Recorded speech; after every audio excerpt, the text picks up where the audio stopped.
श्री शिवाय नमस्ते दोस्तों, हर हर महादेव। कैसे हैं आप? आशा करती हूँ सब ठीक होंगे और सुरक्षित होंगे। दोस्तों, आज का विषय है कि अगर आपकी किस्मत साथ न दे रही हो, बहुत बुरा वक्त चल रहा हो, आप किसी भी कार्य में हाथ डालते हो और वो कार्य सफल ही ना होता हो, कोई सा भी कार्य सही, कैसा भी कार्य सही, व्यापार है, बिजनेस है या कोई भी अन्य कार्य है, उसमें सफलता ही नहीं मिल रही हो, किस्मत है जो कि साथ दे ही नहीं रही है, कोई भी कार्य कर ले वहीं से सब निराशा आपको भुगतनी पड़ती है, या आपको सफलता मिल ही नहीं रही है, या कोई भी आपकी ऐसी विशेष मनोकामना है जो काफी समय से आप प्रयास कर रहे हो वो पूरी नहीं हो रही है, तो आपको सिर्फ और सिर्फ एक उपाय करना है। बहुत अच्छा सा और अचूक उपाय बताया है पूज्य गुरुदेव ने।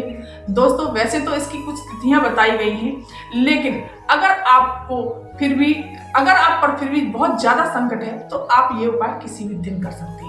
दोस्तों, बहुत अच्छा और अचूक उपाय है। इसकी तिथियां मैं दोस्तों आगे बताऊंगी वीडियो में। चलिए जानते हैं इस उपाय को किस प्रकार से करना है, कैसे करना है और इसमें क्या क्या चीज चाहिए।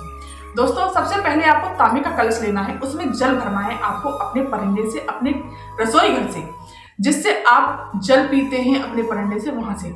इससे वास्तु दोष खत्म होता है, पितृदोष समाप्त होता है, साथ ही साथ दोस्तों काल सर्प दोष भी इससे समाप्त होता है। दोस्तों, पूज्य गुरुदेव कहते हैं जब हम अपने परिंदे से घर में से होकर के जल को लेकर के जाते हैं तो ये पितृ दोष, काल सर्प दोष और वास्तु दोष अपने साथ ले जाकर के शिवलिंग पर समर्पित कर देते हैं।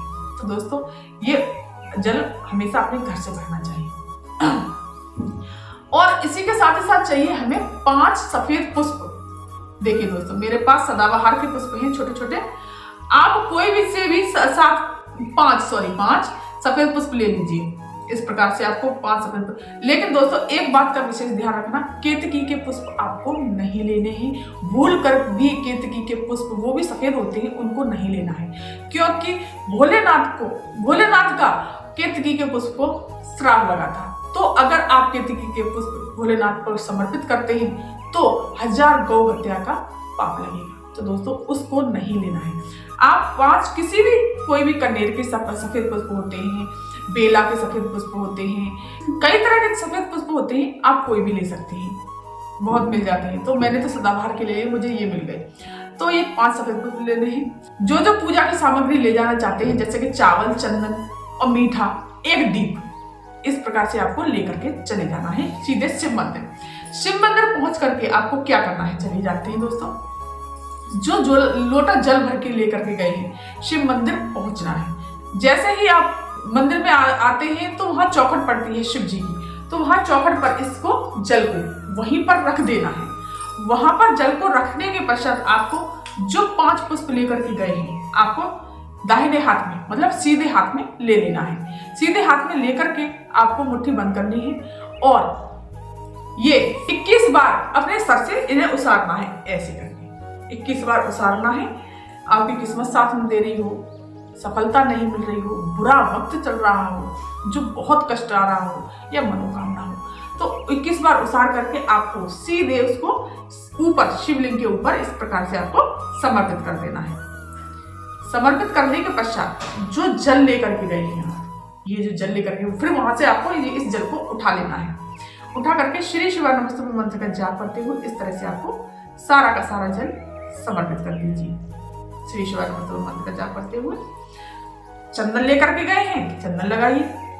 इन 3 उंगलियों से दोस्तों चंदन लगाया जाता है, हमेशा ध्यान रखना। त्रिपुंड बनाना है आपको। श्री शिवाय नमस्ते मंत्र का जाप करते हुए इस प्रकार से त्रिपुंड बना दीजिए। चावल लेकर के गए हैं, चावल समर्पित कर दीजिए। मीठा लेकर के गए हैं, मीठा समर्पित कर दीजिए। गणेश जी के स्थान पर चंदन लगा दीजिए, कार्तिकेय जी के स्थान पर, माता सरस्वती के स्थान पर और माता रानी के हस्तकमल पर। इस प्रकार से करने के पश्चात वहां पर थोड़ी देर बैठिए और बाबा से प्रार्थना कीजिए और अपने कष्टों को, दुखों को कहिए, जो भी परेशानी है आपको, और झोली फैला करके आपको बाबा से कहना है, बाबा मेरे ऊपर बहुत कष्ट है, बहुत दुख है, जो भी परेशानी आपको कह देनी है। और अपनी तरफ झोली गिराते हुए आपको दीप लेकर के गए हैं, आरती कर दीजिए और प्रणाम करके सीधे अपने घर चले आइए। और यहाँ से जो जल बहकर जा रहा है, यहाँ से जो जल ले लेना है और अपने नैनों से, कंठ से लगाकर सीधे अपने घर चले आइए। ये दोस्तों, अब जानते हैं इसकी तिथि कौन सी है। दोस्तों, ये एकादशी वाले दिन कर सकते हैं, गुरुवार वाले दिन कर सकते हैं, प्रदोष और शिवरात्रि, इन चारों तिथियों में आप ये इस उपाय को कर सकते हैं। लेकिन आप इस उपाय को वैसे पूज्य गुरुदेव ने कहा है अगर ज़्यादा परेशानी है तो इस उपाय को दोस्तों आप कभी भी कर सकते हैं।